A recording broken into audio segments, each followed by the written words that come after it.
다양한 분야의 명사를 초청해 삶의 지혜를 들어보는 시간 지혜다락방. 안녕하세요. 저는 김미진입니다. 지난주에 이어서 오늘도 뇌과학의 중심에 서 계신 분이죠. 뇌과학자 박문호 박사님 모시고 강연 이어가도록 하겠습니다. 큰 박수 부탁드립니다. 안녕하세요. 네, 지난주 강의 참 재밌게 들었습니다. 꿈에 대해서 참 쉽게 생각했는데 꿈이 얼마나 중요한지도 알게 됐고요. 수면을 잘 취해야 한다는 거 이것도 잘 알게 됐습니다. 최근 과거에 비해서 뇌과학에 대한 관심이 사회 전반에서 높아지고 있는 것 같습니다. 그 이유는 뭘까요? 글쎄요. 결국은 이제 우리 감정이나 사회적 삶 전체가 우리 브레인 작용하고 하는 게 있잖아요. 네. 예. 특히 우리 이제 감정 이런 문제들은 굉장히 복합적입니다. 그래서 브레인을 축적하다 보면 감각이나 운동 어떻게 좀 단순할 수가 있어요. 근데 위로 올라가면 굉장히 복합적으로 되는데 네. 삶에서 가장 많이 만나는 게 인간관계 이런 거잖아요. 네. 그때 이제 브레인이 어떻게 동작하는가를 조금 이해하면 여유가 생겨요. 네. 네, 그렇죠. 사실 뇌과학에 관심은 생기지만 네. 이 뇌과학 하면은 굉장히 어렵고 또 깊은 분야라고 생각하기가 쉽거든요. 이런 많은 분들께 어떻게 하면은 뇌과학에 좀 더 쉽게 다가갈 수 있을지 좀 팁을 주신다면요. 네, 좋습니다. 지난 시간에도 이야기 드렸지만 브레인은 묻지 않으면 대답하지 않아요. 그런 걸 개념하시면 좋아요. 네. 그래서 웬만한 걸 타인한테 묻지 말고 자기한테 물어보면 돼요. 꿈을 내가 뭘 꿨지? 이렇게 물어보면 올여름에 비가 엄청 왔었는데 내가 잊어버리고 있었네? 너 기억하고 있어? 물어봐야 돼요. 그다음에 바로 일주일 전에 내 몸 상태가 어땠지? 이 희미한데 그럼 어제 내 몸 상태가 어땠지? 얘한테 물어봐야 돼요. 본인한테 물어보는 걸 생활화하면 자기의 과거가 좀 더 명료해지고 자기가 어떤 식으로 바뀌어가고 있는가를 그래프로 그려볼 수 있어요. 그것이 너 자신을 알라 거창하게 할 것 없이 그게 저는 뇌과학의 출발점이라 봐요. 뇌과학을 잘 알면 알수록 내 삶이 변화할 수가 있겠군요. 예, 어떤 점에서 총체적 삶의 디자인이 가능해지죠. 효율성에 관한 문제가 굉장히 많잖아요. 네. 우리가 시간을 어떻게 써야 될 건지 어떻게 습관화해야 될 건지 또 구체적으로 짧은 시간에 방대한 정보를 어떻게 기억할 건지 이런 문제를 우리가 어떤 계획 없이 그냥 막 하잖아요. 네. 그러니까 공부하는 것만큼 공부를 하다 보면 중요한 건 뭐냐면 공부에 대한 계획입니다. 그래서 그런 걸 설계한다 그러잖아요. 네. 그래서 우리의 건강, 학습 이런 모든 걸 설계할 때 브레인한테 자문을 받아야 돼요. 근데 본인의 브레인을 자문을 받으려고 뚜껑을 기억을 열어봤더니 기억이 별거 없는 거야. 양질의 기억이 없잖아요. 네. 그러면 기억이 없으면 우리는 그냥 반사적 행동밖에 잘 못해요. 그걸 동물이라 그래요. 우리는 초등학교부터 배웠던 많은 지식을 갖고 그 기억을 갖고 행동에 반응을 하는 거죠. 그래서 기억이 풍부한 사람은 판단이 정확해질 수 있어요. 단 양질의 검증받은 과학적 기억을 저장하라는 거예요. 네. 이 꿈과 기억력, 이 미지의 뇌과학에 대해서 오늘 두 번째 강연 청해 듣도록 하겠습니다. 여러분 큰 박수 부탁드립니다.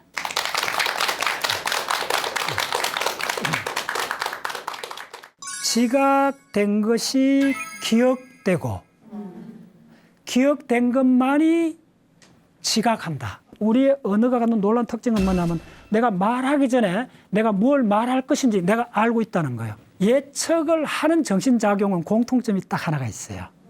그건 전부 다 언어를 매개로 하는 정신작용이에요.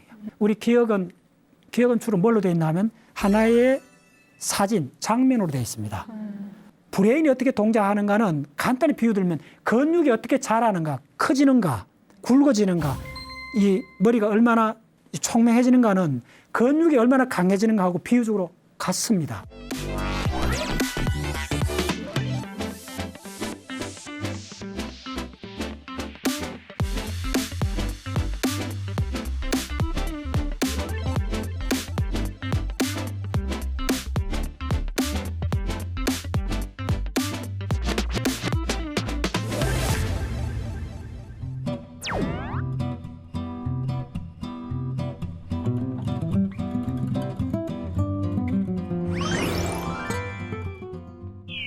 지난 시간에 이어서 이번 시간에는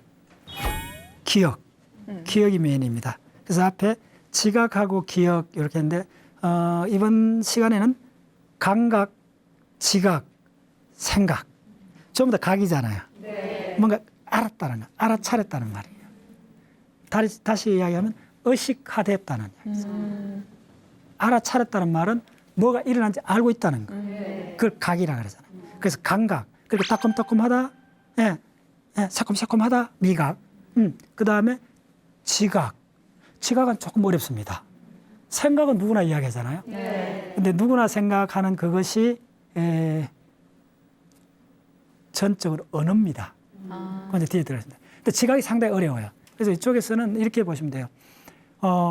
지각된 것이 기억되고, 기억된 것만이 지각한다. 다시 한번 할까요? 예. 지각된 것들이 내가 꽃을 보고 사람을 보고 물건을 보고 지각된 것이 기억이 되고 기억된 것만이 다시 지각이 된다는 거예요. 지각하고 기억을 그렇게 잘 표현할 수가 있어요. 예를 들면서 어떤 아프리카에 어떤 원주민이 있다 했을 때 장미꽃을 보지 못한 사람한테 장미꽃을 한 다발 주면 그 사람은 어떻게 지각할까요? 유형이 중요해요. 그럼 이렇게 할 거예요. 장미꽃이라는 범주는 몰라도 이게 식물이라는 범주를 갖게 돼요. 식물로 지각하는 거예요. 이때 그래서 지각을 이해하는 게 조금 어려운 게 뭐냐면 언어에 물든 지각이 있고 언어로 매핑한 꼬리표를 붙인 지각이 있을 수 있고 언어가 관여 없는 지각도 있을 수 있어요. 그래서 미리 요 가장 중요한 걸 말씀드리면 우리 정신작용을 크게 두 가지로 나눌 수 있습니다. 뭐냐 하면 어떤 정신작용을 내가 예측을 할 수 있는 정신작용이 있고 내가 예측을 못하고 그냥 덮쳐오는 게 있어요. 그게 느낌하고 감정이 그렇죠. 네. 어느 정도 뭐 감정은 예측된다 하지만 느낌 같은 거 톡 보는 순간 사람 얼굴 딱 느낌 들잖아요. 네. 내가 어떻게 할 수 없어요. 그 다음에 또 뭐냐 하면 놀랍게도 지각이 우리가 어떻게 할 수 없어요. 내가 레이저 포인트 딱 보는 순간 지각이 되잖아요. 그냥 되는 거예요, 그냥. 요 다른 거 내가 어떻게 조작할 수 없는 거예요. 그런데 조작 가능한 게 있어요. 우리 말하는 건 조작 가능해요. 자, 무슨 말이냐면 말은 내가 어떻게 할 수 있다는 게 뭐냐면 이 말 할까 말까 할 수 있잖아요. 네. 무슨 말이냐면 우리의 언어가 갖는 놀라운 특징은 뭐냐면 내가 말하기 전에 내가 뭘 말할 것인지 내가 알고 있다는 거예요. 그런데 지각이나 느낌은 그렇지 않다는 거예요. 내가 무슨 느낌이 들까 예측을 못해요. 그다음에 미리 예측 못하는 가장 대표적인 게 바로 꿈입니다. 그렇잖아요. 네. 놀랍죠. 무슨 말이냐면 우리가 정신작용을 딱 크게 두 가지를 보셔야 되는데 내가 조절하거나 어떻게 해볼 수 있는 정신작용이 있고 내가 도저히 손을 못 쓰는 정신작용이 있어요. 그게 바로 뭐냐 하면 감각, 지각, 느낌, 그다음 심상. 심상은 뭐냐 하면 이런 겁니다. 너 좀 또 이렇게 있으면 내가 이런 전체적인 상태를 알고 있잖아. 마음의 상태. 그거는 매 순간 바뀌어요. 내가 어떻게 바뀔지 몰라. 그래서 항상 예측할 수 있는 정신작용이냐 예측을 못하는 거냐. 이렇게 딱 놓고 보면 예측을 하는 정신작용은 공통점이 딱 하나가 있어요. 그건 전부 다 언어를 매개로 하는 정신작용이에요. 글 쓸 때 예측하잖아요. 네. 막무가내 쓰는 사람 없잖아요. 네. 당연히 한 문장 쓰면 다음 문장 논리적으로 예측해야 되잖아요. 말할 때도 막 할 수 없죠. 막 하면 말 실수 막 생기죠. 네. 말을 다 계산하잖아요. 가장 중요한 게 말하기 전에 내가 무슨 말을 할 거란지 야가 먼저 알고 있는 거예요. 언어가 갖는 놀라운 특징이 그게 가능해요. 그런데 지각은 예측이 안 됩니다.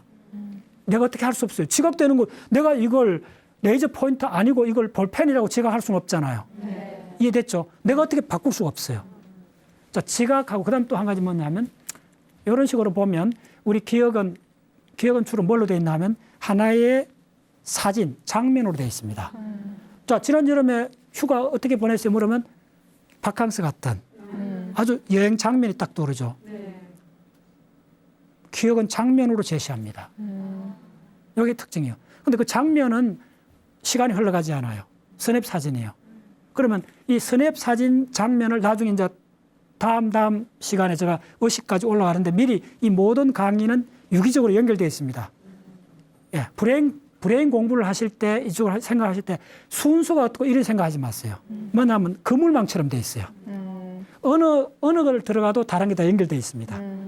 예, 그래서 우리의 정신작용 중에 가장 중요한 게 뭐냐면 시각입니다. 뭘 보는 겁니다. 보는 걸로 갖고 뭘 만들어지느냐 하면 공간이 생성이 됩니다. 그래서 시간하고 공간이라는 개념을 갖고 추적해야 돼요. 동물은 시간 속에 살지 않습니다. 공간 속에 살지. 인간만이 조금 시간 속에 약간 섬에 들어갑니다. 근본적으로 우리는 공간 속에 사는 존재예요. 그래서 기억을 공부할 때 가장 중요한 게 뭐냐면 공간 정보를 어떻게 프로세스하는가. 근데 더 엄밀히 말씀드리면 우리가 인지적으로 느끼는 이 공간은 우리 브레인이 생성해내는 겁니다. 뭐냐면 사물의 배치에 의해서 공간이 생성되는 겁니다. 그렇죠. 벽이 있기 때문에 방이 생기잖아요. 벽에 의해서 방이라는 공간이 생기듯이 우리가 보는 이 환경에서 공간은 우리가 만들어내는 겁니다. 뭐에 의해서? 사물의 관계에 의해서 만들어지는 겁니다. 구체적으로 사물의 배열에 의해서 공간이 생성이 되고 사건의 배열에 의해서 시간이 생성됩니다. 그래서 기본적으로 우리 감각에서 시각이 굉장히 중요하기 때문에 먼저 공간을 전적으로 처리하는 브레인의 영역이 있습니다. 그게 바로 해마입니다. 자, 우리가 침판지에서 갈라진 게 600만 년 전에서 구석기 시대가 한 300만 년 동안 진행이 되면서 300만 년 동안 진행되는 이 구석기 시대 때 불을 사용하고 사냥을 하고 이랬을 때 우리는 수렵 채취인이라 그러잖아요. 그때 어떻게 살았어요? 첫 번째 그때를 저는 브레인 강의를 하면서 브레인 공부를 항상 머릿속으로 어디 들으냐면 적어도 200만 년 전에 우리 선조들의 마음이 어땠었는가. 선조들은 구석기 시대 동굴에 살았던 그 우리 선조들은 이 자연을 어떻게 봤던가. 자, 그때는 집도 없어요. 길도 없어요. 예. 당연히 우리가 지금 보는 이거 농경지 이런 거 다 없습니다. 그 상태를 계속 생각해야 돼요. 그럼 그건 뭐겠어요? 공간이 펼쳐져 있는 거예요. 산이 있고 강이 있고 예, 언덕이 있고 그런 환경 속에서 사는 거예요. 좀 더 구체적으로 말씀드리면 제가 우리 박문호 자연과학 세상 회원들하고 해외 학습 탐사를 21번 갔다 왔어요. 1년 동안 10년 동안에 몽골 고비 사막을 6번 갔다 왔어요. 호주 사막을 7번 갔어요. 그래서 제가 항상 그쪽에 가면 실험을 해요. 호주 사막에 가면 굉장히 조심해야 돼요. 길을 잘 잊어요. 그러면 이렇게 조금만 1시간 혼자 산책을 하면 어떤 상황이 벌어지느냐 하면요. 다시 이제 우리가 텐트 있는 대로 야영한 대로 돌아오려면 길을 기억해야 되잖아요. 그때부터 쭈삣해요. 딱 주목하게 돼요. 그럼 내가 저녁 산책을 조금 하다가 하면 내가 어떤 나무를 기억하고 어떤 바위를 돌아올 걸 생각해갖고 항상 본능적으로 기억하게 된다는 거예요. 그게 뭐냐면 공간 정보예요. 그 공간 정보는 바위, 유칼립스 나무. 근데 한 10분만 안으로 들어가도 그 돌이고 그 나무가 그 나무야. 이해하셨나요?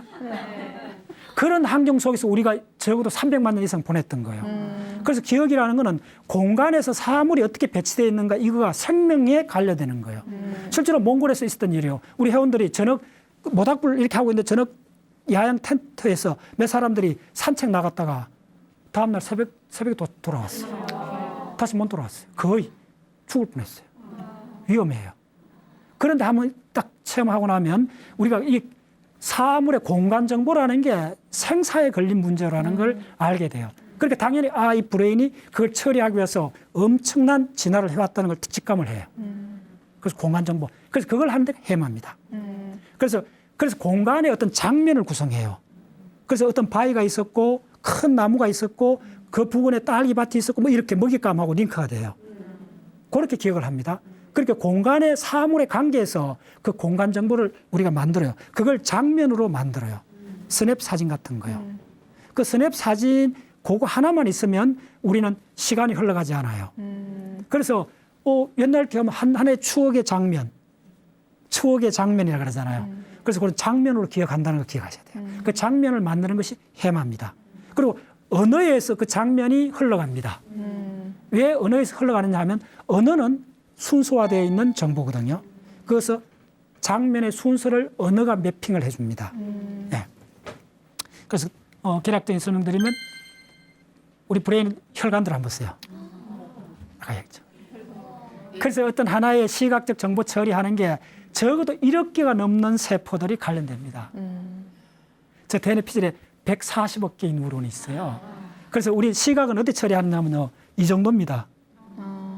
우리 브레인 이 표면적이 거의 한 40% 정도라 생각하시면 돼요. 그럼 적어도 한 10억 개 오다의 신경세포들의 협연입니다. 그래서 그걸 이렇게 하면, 자, 우리가 하는 형태, 한 사람을 이해한다 해도 그 사람의 옷 입은 색깔, 그 다음에 형태, 그 사람의 모양, 그 사람의 움직임, 형태, 색깔, 모양을 각각 달리 처리합니다. 그래서 각각 달리 처리하는 시각의 서버 모듈이 30군데나 있습니다. 그걸 컴바인해, 결합해야 됩니다. 수십 밀리세컨드 사이에 그걸 딱 결합을 해갖고 한 사람이 내가 아는 저 사람하고 딱 아는 순간까지 얼마냐 하면 의식 오는 동안에 0.1초입니다.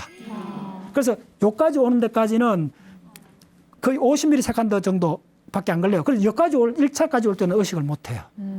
거의 척도 봐야 돼요. 그래서 그거 이제 거의 다 밝혀져 있는데, 그래서 시각이 우리 감각에 압도적으로 많은 정보를 처리합니다.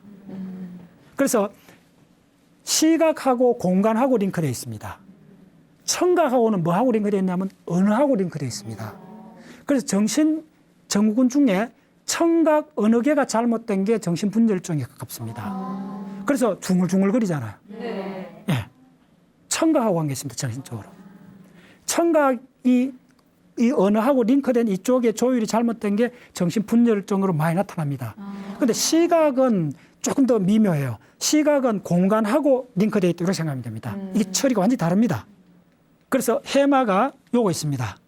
저 보시면 저 안에 이렇게 말려 들어간 거 있죠. 네. 그래서 자르면 저 속에 이렇게 됐어요. 이게 바로 공간에서 사물의 배치를 기억합니다. 그래서 플레이스, 장소를 처리하는 영역이 따로 있습니다. 그걸 뭐라 그러냐면 파라히포캄팔 플레이스 에어리얼에서 해마 방에도 굉장히 큰 피질, 저 잘라낸 그 부분이 있습니다.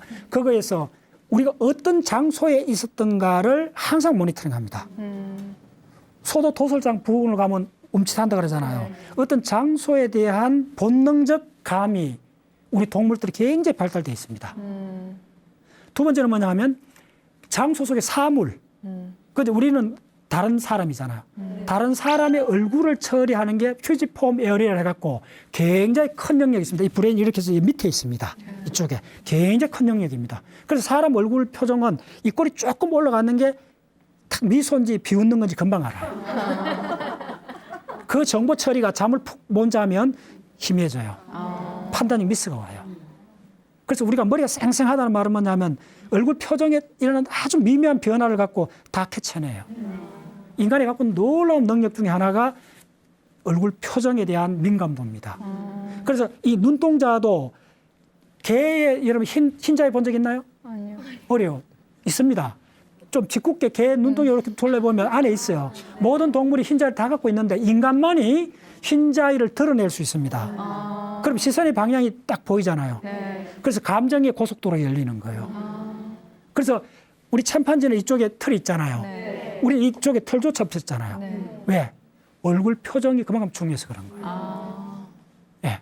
그래서 얼굴 요 쪼매는 이 손바닥만한 면적 속에 색깔이 하얀 색깔, 까만 색깔, 붉은 색깔. 그런데 어디 있어요? 목욕탕 가보세요. 이쪽에 전부 색깔 누르띵띵한 색깔 하나밖에 없죠. 얼굴 표정에 왜 빨간 색깔, 하얀 색깔이 들어가느냐 하면 이게 컨트라스트입니다. 우리의 어텐션을 모으는 겁니다. 그리고 우리 손동작하고 얼굴, 입술, 손가락, 입술, 눈동자, 그 입술에 그 눈동자. 이게 유행가 가사잖아요. 뭐냐면 이 입술하고 입술 움직임하고 눈동자 움직임하고 손가락 움직임이 협연을 하는 게 인간의 커뮤니케이션의 본질입니다. 예. 그래서 인간은 커뮤니케이션으로 엄청나게 이 밀접하게 링크되면서 소사이티, 사회를 만듭니다. 그래서 인간은, 요 조금 말씀드릴게요. 가장 중요한 게 뭐냐면 인간은, 침팬지하고 인간의 2살 된 어린애를 말을 막 시작하는 어린애하고 그 실험을 했는 게 있어요. 중요한 토픽입니다. 침팬지, 오랑우탄, 인간을 같이 실험을 했는데 결론. 2가지 다른 지능에서 인간이 떨어져요. 그래서 딱 하나가 압도적으로 인간이 탁월한 게 있어요. 협동 작업. 인간의 어린애끼리 딱 해갖고 문제 푸는 거는 탁월해요. 그래서 그 커뮤니케이션이 인간이 폭발적으로 발달했다는 게 가장 핵심입니다. 그래서 그쪽으로 가면 여기 핵심입니다. 그래서 이쪽에 브레인 전체가 하는 역할들이 이제 상세히 밝혀져요. 이거는 제가 썼는 책에 상세히 그려놨는데 이게 브로드만 맵이라는 건데 우리 브레인에 한 50개 나라가 있습니다. 그 50개 나라가 각각 하는 역할이 조금씩 다릅니다. 그런데 이제 가장 중요한 게 이 앞쪽에 있는 그 잠잘 때, 꿈꿀 때 거의 멈춘다는 그 이쪽 영역이 뭘 하느냐 하면 thinking, 생각을 만들어내는 영역입니다. 그래서 인간의 생각은 압도적으로 90%가 뭐냐면 언어에 의한 생각입니다. 그런데 잠잘 때는 언어를 안 씁니다, 거의. 뭘 하느냐 하면 비주얼 싱킹입니다. 싱킹이 두 가지가 있습니다. 사고, 생각의 레벨까지 진화한 우리 정신작용이 동물 시스템에서는 두 가지가 있습니다. 언어에 의한 생각, 그거는 호모사피엔스 인간밖에 못합니다. 그림적, 시각적 사고, 그건 동물들이 합니다. 또 잘하는 게 자폐아들이 합니다. 그 다음 꿈꿀 때 누구나 다 합니다. 사고가 두 가지 있다는 거, 진화적으로. 비주얼 싱킹, 그 다음에 언어적 싱킹. 근데 우리가 잘하는 거는 언어적 싱킹입니다. 그래서 언어에 모든 것이 물들어 있습니다, 우리는. 예. 이제 기억을 만드는 이게 이제 해산의 치매 쪽인데, 뭐 잠깐 말씀드리면 치매를 들어가려면 기억하고 관계되는데 저렇게 저기 있으면 단백질들입니다. 베타 아밀로이드 단백질이 어떻게 분해되고 미토콘드리아 어떻게 되는 거 하는 거 저쪽은 전부 다 여러분들이 생각한 치매는 세포 속에서 만들어지는 분자적 현상들입니다. 그 인류가 저쪽은 굉장히 많이 알아요. 사실은. 그래서 노벨상이 나오고 다국적 회사들이 약품을 만들고 이렇게 하는데 뭘 잘 모르느냐 하면 저것들이 모여서 된 수십억 개의 뉴런의 상호작용이 너무 어렵습니다. 요게 이제 최근에 이제 서서히 그 윤곽이 서서히 드러나기 시작한다는 거예요. 드러나면서 뭐가 중요해지는가 봤더니 이야기했던 꿈, 수면이 일반인 생각보다 훨씬 더 중요하다는 걸 알게 된 거예요. 그래서 어떤 지금 꿈에 대한 전문가는 어떤 이야기를 하느냐 하면 이렇습니다. 꿈에 대한 전문가는 낮 동안에는 이 스파인이 통통하게 되고 흥분돼 있어요. 굉장히 에너지를 많이 써요. 간단히 말씀드리면. 그런데 이 태 속에 갓난 애들 봤더니 수면을 분석해 봤더니 거의 압도적으로 렘 수면이 많아요. 꿈꾸는 게 많아요. 그러면 어떻게 되냐면 꿈의 진화에서 보면 깨어있는 상태하고 깨어있는 상태는 어외적이라 생각하시면 돼요. 애들은 16시간 자잖아요. 네. 갓난 애들은. 막 태어나고 두 가지밖에 없어요. 예. 꿈꾸는 잠, 그냥 서파 수면. 요 두 개를 스위칭 하다가 바깥에 자가 오면 그 스위치가 살짝 깨져갖고 각성이 속속 뛰어 올라오는 거예요. 끼어드는 거예요, 각성이. 그래서 이걸 뒤집어 볼 수가 있다는 거예요. 우리의 기본 모드는, 생물학적 기본 모드는 그냥 잠자는 게 기본 모드일 수 있다는 거예요. 그래서 왜 깨어있지? 이 질문을 해야 된다는 거예요. 역발상이잖아요. 네. 과학이 굉장히 위대해요. 더 가다 보면 그렇게 전체를 뒤집어 갖고 잠자다가 죽은 사람은 없어. 잠은 많이 자면 좋아. 가급적이면. 잠자다 죽은 사람 없다 이렇게 생각해 보면 동물은 석 달간 내리 자는 경우 있어요. 네. 곰들. 이제 놀랍죠? 곰은 안 자면 안 돼요, 겨울에. 그 다음에 또 개구리. 폐어 같은 그쪽에, 그거는 진흙 속에서 여름을 자요. 건조해지고 더워지면 진흙 속에서 자요. 그럼 보통 자는 게 몇 달씩 자요. 그러면 우리 뭐 12달 자버리지. 이렇게 물을 수도 있다는 거예요. 그래서 우리가 겉으로 보는 거하고 브레인 전체가 알려놨을 때 질문의 방향이 달라진다는 거예요. 자, 요런 거 보여주는 거는 더 이제 깊이 들어가면, 요거는, 기억회로하고 전체가 어떻게 동작하는가 전체인데, 그래서 저기 처음부터 공부를 해야 돼요. 그래서 겉으로 이렇게 알고 있는 지식하고 실제로 논문에서 벌어지고 있는 지식은 너무나 갭이 있어요. 그래서 제가 하는 운동은 이런 정보를 지금 당장 이해는 할 수 없지만은 훈련을 하면 언젠간 저걸 목표로 가야지. 알아듣기 쉬운 이야기만 계속해서는 공부하는 사람도 발전 못하고 청중도 발전 못하고 그걸 뭐라냐면 과학의 대중화라 그래요. 과학이 늘어와 버린 거예요. 그럼 저런 자료 보여주면 안 돼요. 그래서 모든 방송에서 저런 자료 안 보여주잖아요. 그 다음에 책에서 저런 못 쓰잖아요. 그러니까 일반인이 접근을 못 하죠. 그럼 어떻게 되느냐면 처음에 어렵더라도 제시를 해야 돼요. 지금 이해하라는 게 아니고 이해하면 좋은데 언젠가는 저런 게 있구나 하고 방향을 설정해서 글로 가야 돼요. 그걸 뭐냐면 대중이 훈련해서 과학으로 가야 돼요. 그걸 대중의 과학하라 그래요. 그래서 바로 최근에 만든 그 다이어그램입니다. 제가 만든 모델인데 요 도표 하나만 잘 이해하시면 기억하고 수면하고 각성하고 이 전체가 이 도표 속에 있습니다. 지난 시간에 했죠. 그리고 이 전체 모티브를 종으로 보세요. 그래서 이게 잠잘 때 바로 그 범종이 저거 보시면 TC라 적어놨는 게 있어요. 저게 뭐냐면 살라믹 코티칼 그러니까 살라머스 시상에서 코텍스로 가는 신경 세포입니다. 저게 수만 개의 신경 세포가 있다 생각합니다. 거기서 종을 울려줘요. 그러면 울림 그 소리가 저 뭐 SS라 적어놨죠? 네. 그게 뭐냐면 슬리퍼 스핀들 잠잘 때 나오는 스핀들이라는 거는 실을 감는 실패 같은 거예요. 해부하게 많이 나오는 거. 그렇게 요렇게 되는 그 빵같이 생겼대로 생각하죠. 그런 파가 이렇게 나와요. 그 파가 그 속에 이렇게 파형이 1초에 한 12개쯤 들어있어요. 그 쫙 가지런히 촥촥촥 나와요. 잠잘 때 나와요.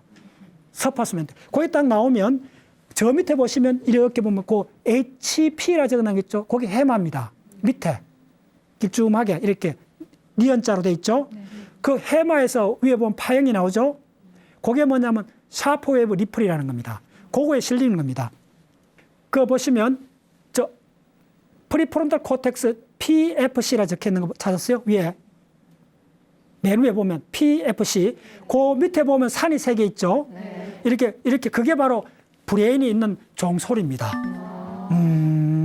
하고 주파수가 느려요. 굉장히 근데 그거는 최근에 이제 굉장히 이용을 많이 하는데 브레인 전체에 잠잘 때 하고 에너지가 약한데 멀리 가는 파가 싹 지나가요.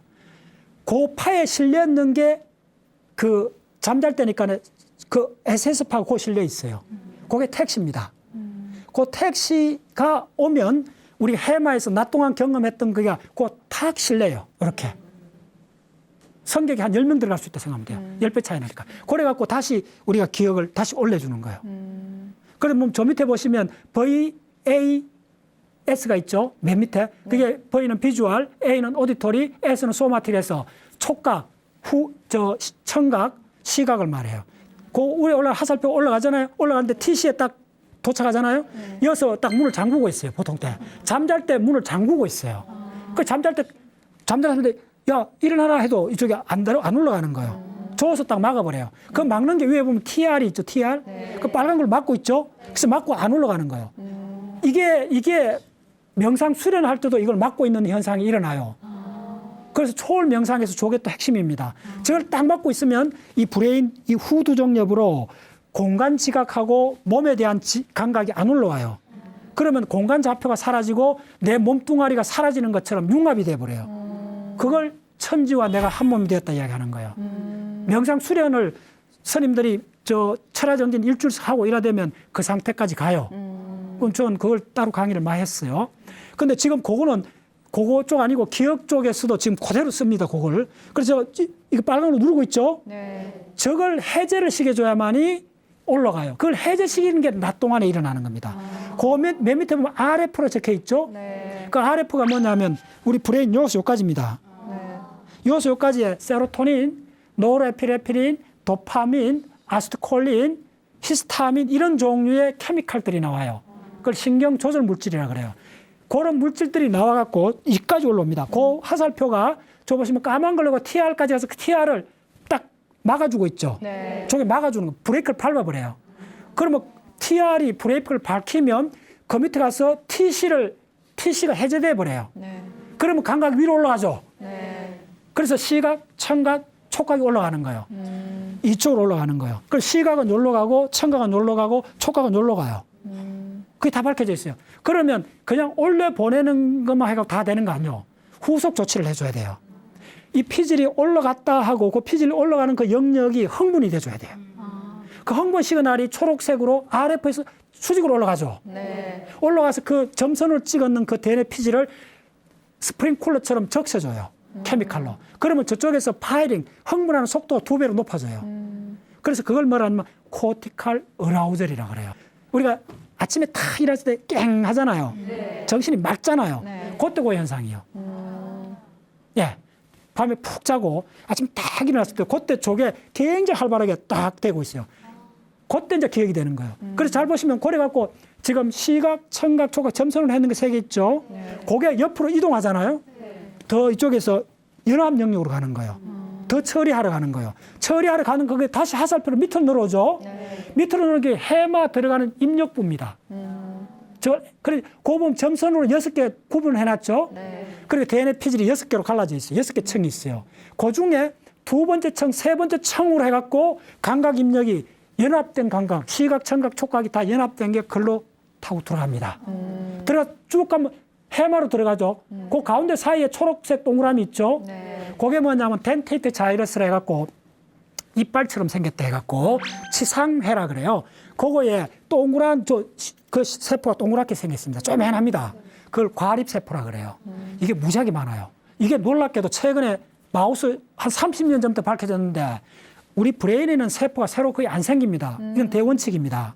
그래서 브레인에 문제가 생기면 나수기 어려운 게 퇴행성으로 계속 가요. 근데 우리가 이쪽에만 잘라지고 다시 살아나잖아요. 이것은 안 돼요. 거의. 왜 그러냐 하면 브레인에서 줄기세포가 거의 없어요. 새로 안 생겨요. 그런데 놀랍게도 브레인의 줄기세포가 생기는 현상이 마우스한테 발견이 됐어요. 마우스는 우리하고 같은 포유동물이거든요. 그럼 마우스 발견되면 인간한테 발견될 확률이 높아요. 거의 된다고 보시면 돼요. 지금 그쪽 연구 분야가 있습니다. 그래서 저 파란 동그라미 있죠? 그 세포가 만들어져요. 새로 생겨요.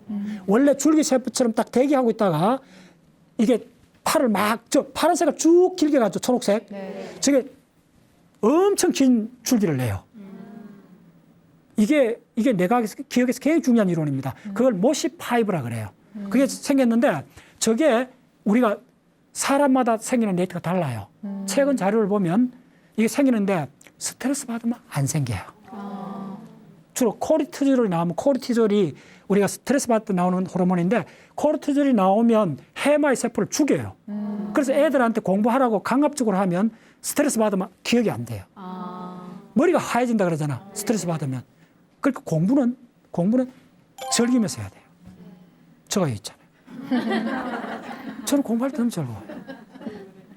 저는 박사학위 하고 나서 전자공학, 반도체, 저전공을 한 번도 강의해 본 적이 없어요. 전부 다 새롭게 공부한 거예요. 지금 12년째 강의 하는데 4시간짜리 강의를 지금은 이렇게 하는데 전부 다 판서를 다 해요. 기억으로 갖고. 4시간짜리 하는데 강의할 때 내가 선언하는 게 뭐냐면 모든 강의를 70% 새로운 거 한다고 선언했어요. 끊임없이 공부하고 배우는 사람들은 더 새로운 거 하고 서로가 살아가는 게요. 이걸 바로 대중의 과학하라 그래요. 그러니까 어려운 걸 만나야 돼요. 그래서 공부할 때는 신경이 쓰인다 그러잖아요. 신경이 쓰이는 게 학습하는 겁니다. 편안한 게 학습이 아니에요. 그러니까 내가 공부하고 있는지 여러분 금방 알 수 있어요. 신경이 써요. 어려워. 이때 공부하고 있다 생각하죠. 정확하게 우리가 엮기 되잖아요. 엮기 될 때 어떻게 돼요? 자기 들 수 있는 만약에 10kg 들었던 사람이 1년 동안 그것만 들면 근육이 안 자라잖아요. 10kg 든 사람은 15kg를 시도를 해야 돼요. 정확히 같은 원리예요. 왜냐하면 놀랍게도 근육에 들어가는 그 단백질이 액틴하고 미오신이라는 단백질인데 아까 그 사진 봤죠? 초록색 점 무지하게 많았죠? 그 초록색이 브레인에 있는 시냅스 스파인에 들어가 있는 그 액틴 단백질입니다. 우리 근육에 있는 단백질이 신경세포에 가장 많습니다. 그래서 근육의 원리하고 신경세포 원리가 거의 같습니다. 그들은 케미칼도 아세틸콜린을 같이 씁니다. 우리 이쪽에서 아세틸콜린은 언제 쓰느냐 하면 기억을 연결할 때 씁니다. 그래서 브레인이 어떻게 동작하는가는 간단히 비유 들면 근육이 어떻게 자라는가, 커지는가, 굵어지는가, 이 머리가 얼마나 총명해지는가는 근육이 얼마나 강해지는가 하고 비유적으로 같습니다. 집단적으로 말씀드리면 올림픽에서 그 구호가 뭐냐면 빠르고 강하고 정확하게 맞죠? 그 원리가 우리 신경세포가 동일합니다. 강한 자극, 그 다음에 빠른 자극, 정확한 자극.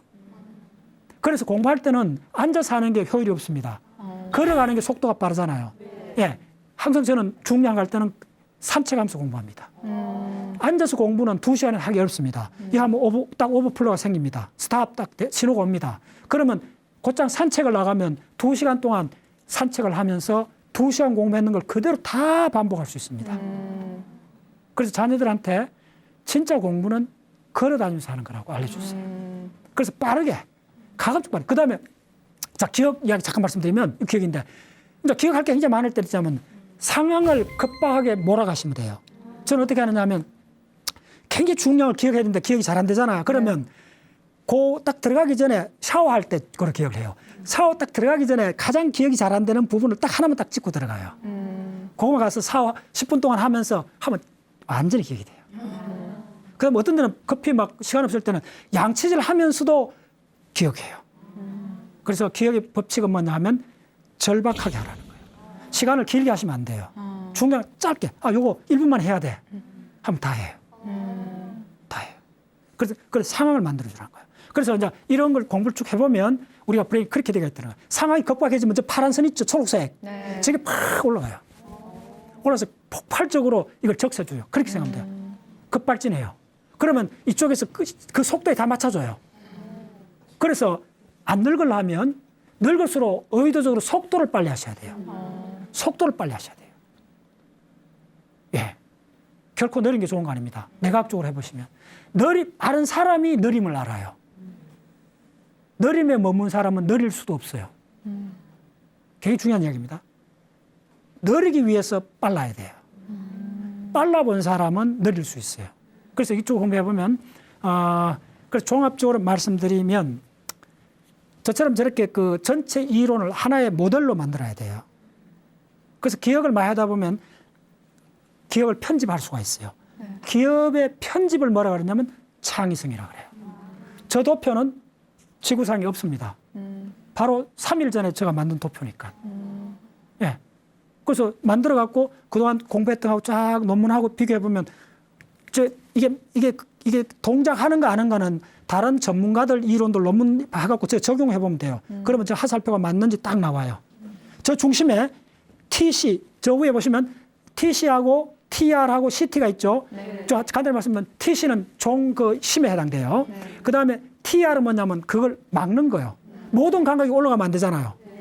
예, 중량은 몰라야 되잖아요. 그거 막는 거고 위에 있는 CT가 뭐냐면 DNA 피질에 있는 거의 100억 개나 되는 뉴런들이요. 그런데 그게 자 보세요. 저쪽에 올라가는 SS 시그널 있죠. 그 다음 CT에서 델타 시그널 나오죠. 그 델타 시그널이 바로 서파 수면 3단계, 4단계 나오는 그 긴 종소리입니다. 그게. 저 델타가 3Hz 이하로 느리게 하고 울리는 3억 년 동안 진화되어 왔는 우리 브레인이 갖고 있는 위대한 종입니다. 이 종의 소리를 아름답고 하모니 맞추고 잘 조화롭게 갖고 가야 돼요. 그게 바로 기억의 실체입니다. 그 종이 요동치고 스탑해버리고 하면 우리는 기억이 붕괴가 됩니다. 온갖 현상들이 일어납니다. 그래서 오늘 강의는 기억이라는 것은 우리의 모든 행동이 기억에서 나옵니다. 동물은 감각에서 행동을 주로 합니다. 그걸 반사적이라고 그래요. 동물은 기억에서 행동이 납니다. 아침에 뉴스에 오늘 오후에 비가 온다면 출근할 때 우산을 들고 가요. 우산을 드는 행동은 아침에 들었던 뉴스의 기억에서 나오는 겁니다. 우리의 행동은 기억에서 나올수록 우리의 행동이 예측 가능해집니다. 그래서 우리는 예측 가능한 세계에 살기 때문에 인간은 눈동자를 드러낼 수가 있어요. 동물은 예측되지 않는 세계로 들어갈 수 없습니다. 동물은 야생 짐승들은 가는 길만 가요. 그래서 개들이 아침에 일어나면 자기 가는 길에 오줌을 쭉쭉쭉 사놓는 거예요. 그 영역 안이 자기 세계예요. 그 바깥은 미지의 세계예요. 예측할 수 없는 세계예요. 들어갈 수가 없어요. 우리 인간은 바로 기억을 통해서 예측 능력을 높여갖고 저 우주까지 나가게 된 거예요. 화성까지 가게 된 거예요. 그래서 기억이라는 것이 우리 호모사피엔스의 놀라운 선물입니다. 동물은 현재에 구속되어 있고 인간은 바로 시간이라는 압제에서 벗어나서 미래로 투영할 수 있는 존재가 된 거예요. 바로 기억의 힘입니다. 예.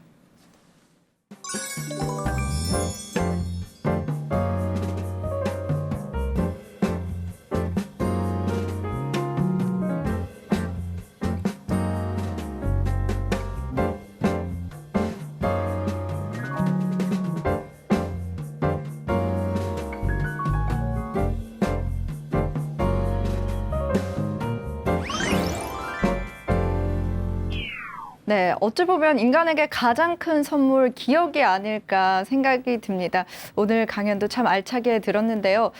박사님께 이런 질문 많이 하실 것 같아요. 기억을 잘하려면 어떻게 해야 되나요? 이런 것들요. 어쩌면 정답 있는 질문입니다.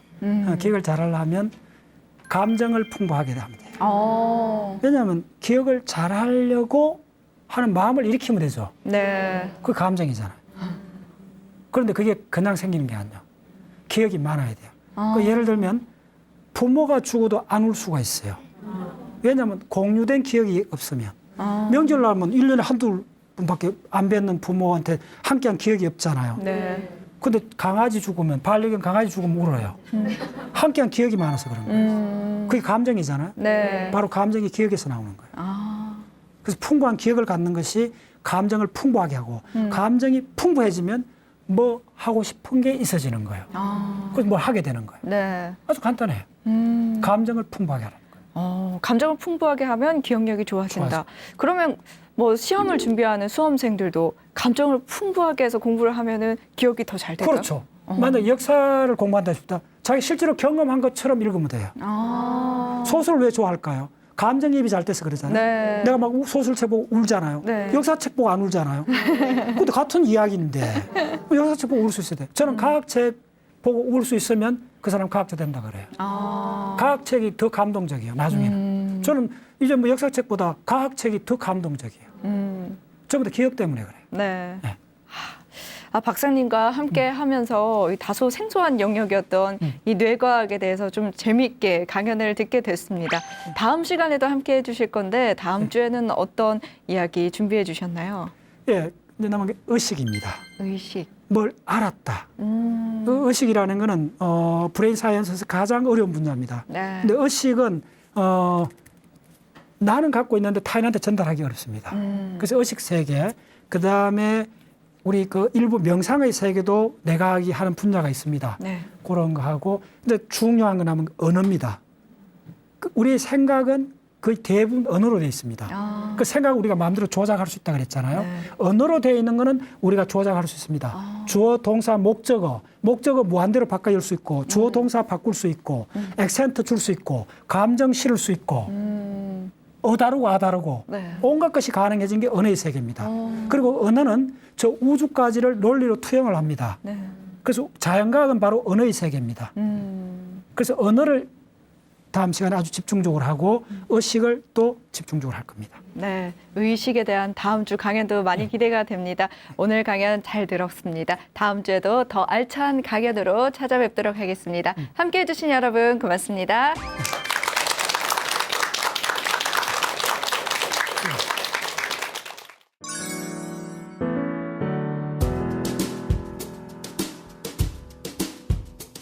과거에 확실한 기억이 없으면 창의성도 거의 불가능에 가깝습니다.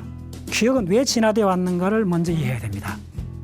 기억하고 가장 깊은 상관관계를 잇는 정신작용이 감정입니다. 그런데 그 감정이 또 무엇을 바탕으로 하느냐면 기억입니다. 모든 기억은 내과학적으로 현재 일어나는 겁니다. 언어가 출현하면서 기억이 수백 가지에서 수십만, 만 가지, 10만 가지로 이렇게 점프했다 생각합니다.